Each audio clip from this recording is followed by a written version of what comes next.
Hi, it's Craig Eddington from the Sound Therapy Company, and I thought I'd do a quick video today to talk a little bit about the approach I take to the sound healing sessions and, well, more the sound therapy sessions, should I say, and how that melds with the coaching background that I came from. So this is a model here that I used a lot in the coaching practice, and it's a pyramid model, and there's quite a number of variations on the model. But what we're looking at the top here, if you think of this as like an iceberg that's submerged in water at this level. So above the surface, we've got our daily challenges, and this is our conscious, rational mind. It's where we put most of our attention on a day-to-day basis, is meeting our daily challenges.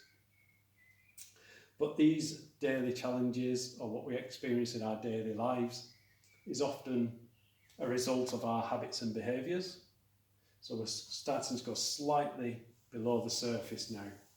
So most of us are aware of our habits and behaviours and what we do on a daily basis routinely. These routines that we build up informs our life experience.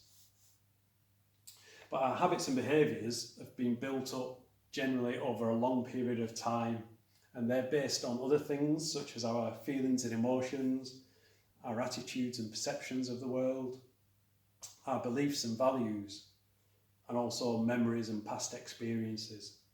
So this is our core identity.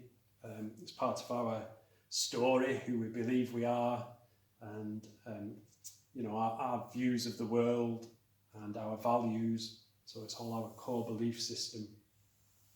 And these are things that we've generally, like I said, built up over years and have probably been brought through from childhood through to adulthood.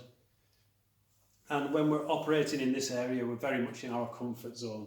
So when our habits and behaviours back up or are built on our core beliefs and values, we're in that comfort zone. It's a natural place to be. But sometimes when we're trying to make challenges in this area up here in our daily lives, we'll start to work on our habits and behaviours. Maybe we know what we need to do. We maybe need to eat healthier, do more exercise, not drink as much, whatever the issue is. We'll start to try and form some new habits.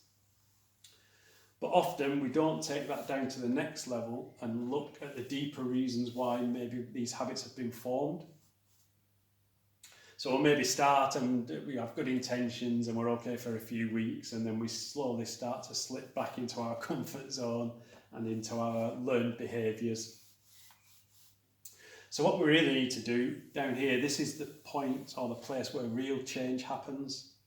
And from a sound healing point of view, where our healing occurs is when we make changes in this base level down here. And that's why sound healing works so well, why it's so effective. And there's two main ways we can use the sound healing. So one is as a general relaxation. So taking the body into a deeply relaxed state, which puts the body in the best place to do its own healing process. So that's from a physical point of view. Taking us into that deeply relaxed state can help to de-stress us, and it can take out tension, anxiety. And so it helps from an emotional and a mind point of view as well. So it's very much working on a holistic basis with the physical, it's the mind, the body, the spirit, the soul level. So that's the first way, is just creating this deeply relaxed space for people to do their own healing. We can then start to work on more of a therapeutic or in a more therapeutic method. So we've got various techniques that we can use, and these will be different than I do a gong relaxation session, which is probably a large chunk of what I do from a sound healing point of view. Sound therapy, we're using more advanced techniques to take us into slightly different states, and that's aimed at taking us down into these deep subconscious minds. So this is where our intuition, our inner wisdom lies down here, and we can, using different techniques, affect our experience and using these techniques, we can bring up issues from this core place down here, a deep subconscious mind, and working either on a one-to-one basis, or sometimes we do group workshops. We can work through whatever comes up.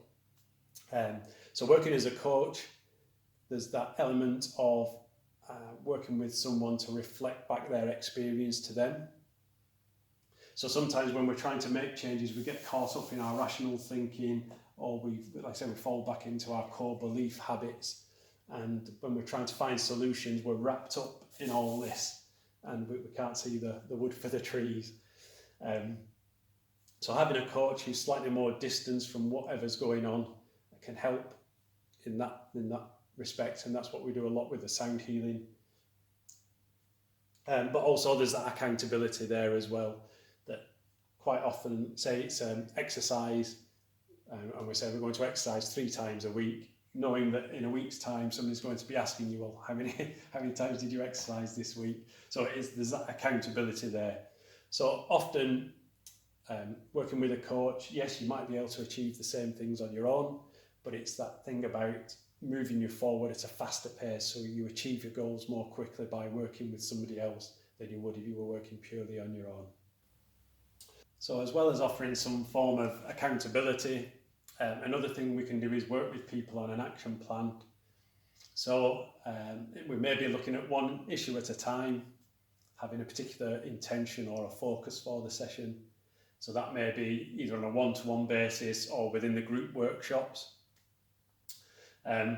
We can also work to develop another package I've got called the Wellness Plan, which is aimed at developing your general well-being, and that's on from a holistic point of view, so physical, mental, emotional, spiritual. And again, we do some workshops based around that, so we might do a workshop on transcending blockages, or one on the healing process. So there's various different workshops that I do around different subjects, and they're done on a group basis. And then the last one is these more deep-rooted issues, and I call this the self-healing blueprint. So this work is done on a one-to-one basis because it's much more personal, much more tailored to the individual, and we might work for 3 to 6 months on a particular issue or on a set of issues. So that's a quick overview of the way that I work. If it feels like it might be something you want to find out more about, then please just get in touch either through Facebook or the website, or just give me a call, and we can have a chat and investigate what it is you're looking to achieve, look at your requirements and how we might be best suited to working together. And then we can take it from there. So thanks for your time today, and I hope you found the video beneficial, and I hope to speak to you soon.